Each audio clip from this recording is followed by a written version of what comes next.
जिसे पहनते हो, और तुम दरिया में कश्तियों को देखते हो कि पानी को फाड़ती चली आती हैं, ताकि तुम उसके फजल से मुआश तलाश करो और ताकि शुक्र करो।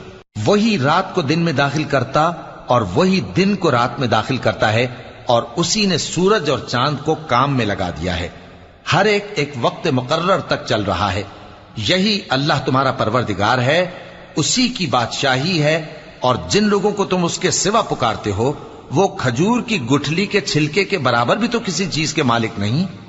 अगर तुम उन झूठे माबूदों को पुकारो तो वो तुम्हारी पुकार ना सुने, और अगर सुन भी ले तो तुम्हारी बात को कबूल ना कर सकें, और क़यामत के रोज तुम्हारे शिर्क से इनकार कर देंगे, और एक ही बाखबर की तरह तुमको कोई खबर नहीं देगा। लोगो, तुम सब अल्लाह के मोहताज हो, और अल्लाह ही तो बेनियाज है, लायक हम्दो सना है।